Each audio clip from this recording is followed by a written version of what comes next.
See, they're all coming for food. What is going on, everybody? In today's video, I'm going to show the top 5 species that I keep that are not leopard geckos.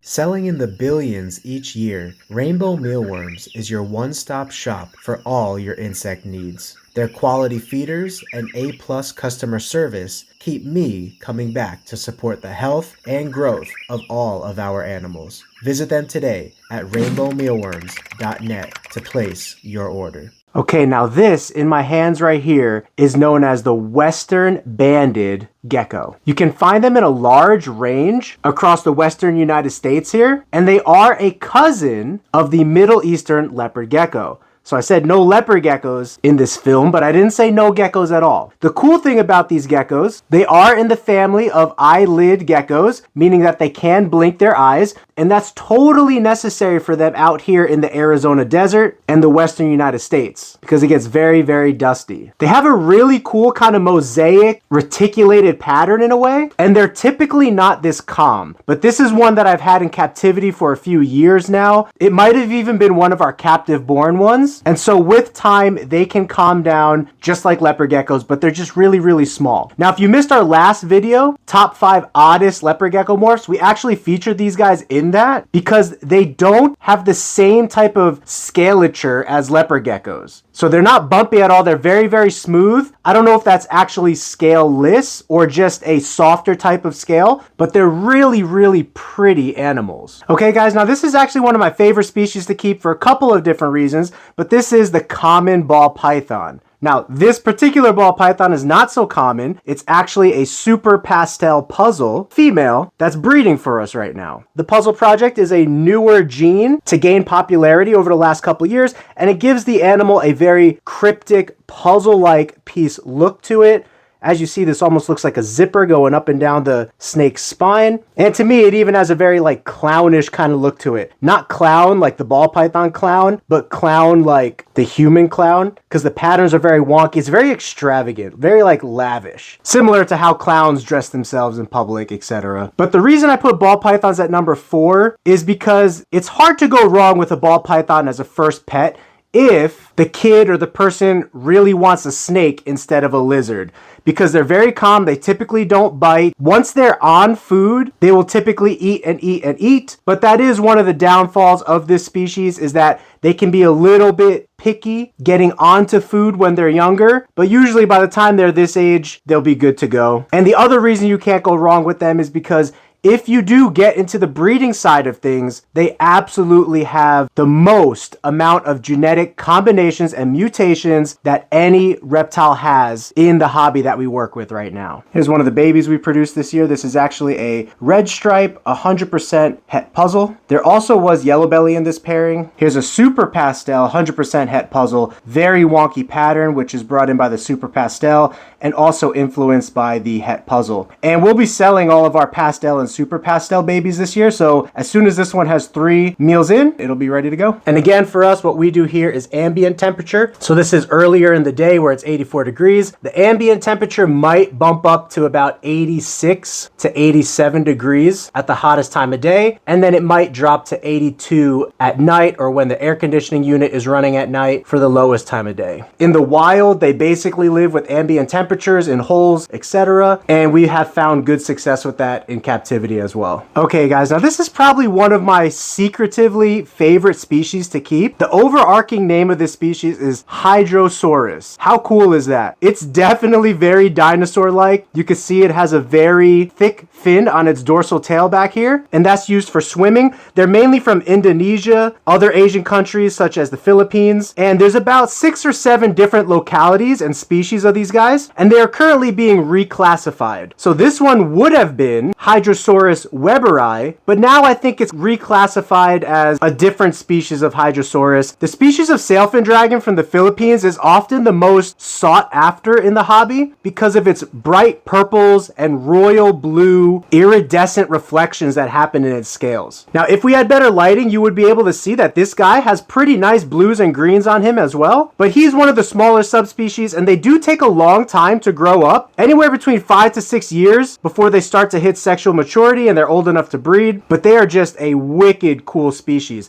And for the most part, they are a little bit skittish, but as you can see, they're very trainable. The only reason I'm keeping an eye on this guy because he's super fast and I don't want to chase him around, but if you train these guys, I have no doubts that you'll be able to come up with a really cool pet to keep in captivity. Very inquisitive as well. If you look at their eyes, they're always looking at you. This particular species has some very beautiful blue hue to the eyes. So where our eyes are white, his eyes are blue. It's super, super cool. See? Just looked at you. He's gonna jump. Very dragon-like beads and scales that come out of their body that are three-dimensional. And believe it or not, these guys are not that expensive to pick up in the pet trade. I think I paid like $300 for 2 of these from an importer called Sierra Reptile Depot. He treats all of his that come in from the wild with parasite medication before he sends them out. There you can see some of that great green coloration, the blue in the eyes. Look at the way he looks at everything. So prehistoric and so very cool. And this is probably as big as this guy will get, maybe a little bit bigger. They always want to go to high ground, so you can see he's getting ready to jump onto the camera onto high ground. If you let them crawl on your arm, they will absolutely, like a dragon, go up to your shoulder. It's pretty cool. They're always looking for the high ground. So watch, I'm gonna drop my arm here. I actually don't handle this guy much, so he's probably like wondering a lot of what's going on. But look, I don't handle this guy ever. And you can see how calm he is. Imagine if I worked with him on a regular basis. But I bet you he'll like jump up. Look, look, look, see?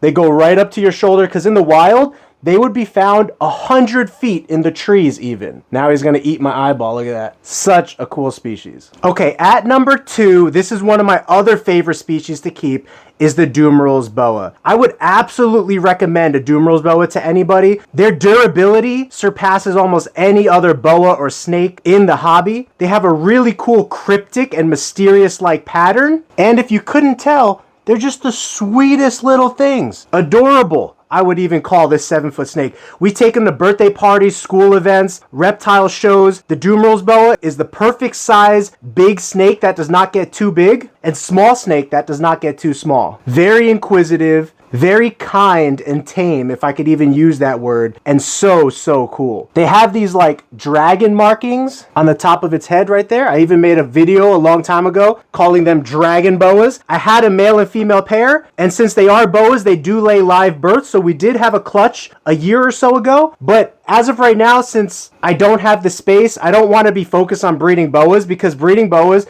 takes a lot of time and a lot of space. To raise these guys to sexual maturity, you're looking at least a 4 to 5 year period for males and females, and that could be a really long time to wait, and there's really no mutations or morphs that are easily accessible of these guys. There may be some kind of hypomelanistic version in Europe, but even that I have not seen a lot of data on. But they're just a super pretty wild type looking snake. They are readily available in the hobby, and they aren't that much money, maybe a few $100s or cheaper sometimes.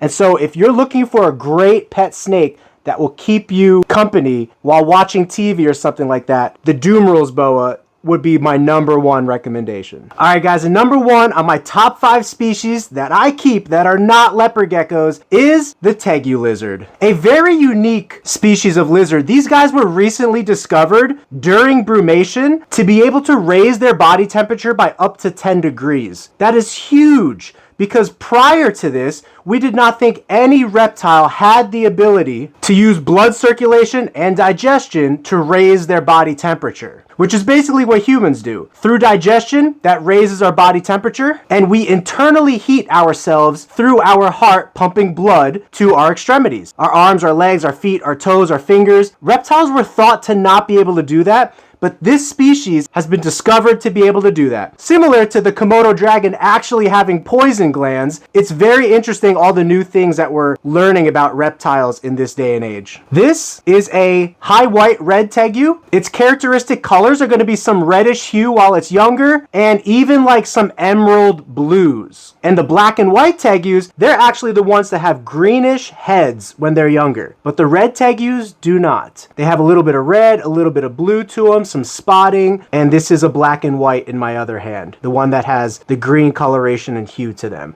But both very cool animals, both make great pets. We have a very high-end selective line of high white reds that we're breeding, and also just a normal line of black and white tegus that have an amazing dad. Now, okay, I just woke dad up from a nap, so he's a little bit dirty, so ignore that. He is an amazing boy. The really cool thing about tegus is that they can become tame even to the point of dog-like. So he's just licking my face right now. He's looking for food probably or something because he knows when I come around, there's a good chance that food is in the equation. But we bring him to shows, we bring him to school events when he's not in hibernation, and he is the dad to all of our black and white tegus, and you can see just an amazing boy. This is as big as they get mainly, so if you are to get a tegu, you will need like a big cage for them. But there have been new practices for tegus where you could use a grow tent. If you've seen one of those for plants, like horticulture people, it's 8 feet tall, but if you turn it on its side, it winds up being 8 feet long by 4 feet deep by 4 feet high. And they also come in different sizes, but that's a perfect size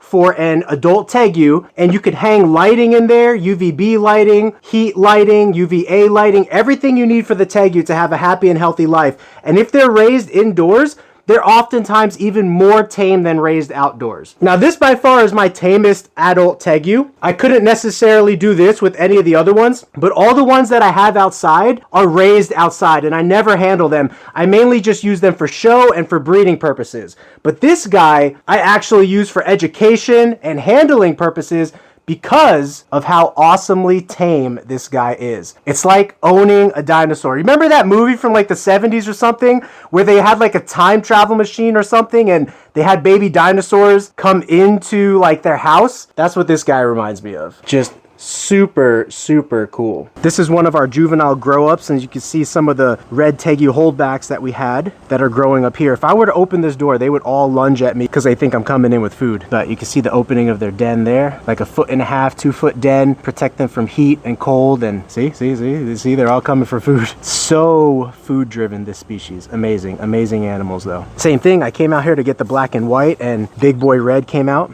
thinking that it was feeding time. He started off his life calm because he was raised indoors, and then when he moved outdoors he got a little bit excitable, and now he's back to starting to calm down, especially in his older age now, being like 4 to 5 years old, which is not that old for a tegu, but I mean that's full grown size age. And none of the other ones wanted to come out and see what was going on. They will bite your fingers and toes to test if they can eat it, if it's edible. So what did you guys think? That was quite an event, getting to show you guys some of my favorite species that we keep here that are not leopard geckos. I plan to bring in so many more species in the future, but for now, I just want to focus on being successful where we are, allowing the business to grow and develop organically, and then we can expand. As a reptile lover, that is so hard to do because every single species that you see that interests you, you want to get it, but it's tough to justify the expenses / rewards of that animal at this time for a reptile business. So I hope you guys can be patient with us and enjoy the journey, and on the way, like and subscribe to our content. So I thank you guys so much for coming along in this video. I wish you guys the best out there, and until next time, have a geeky gecko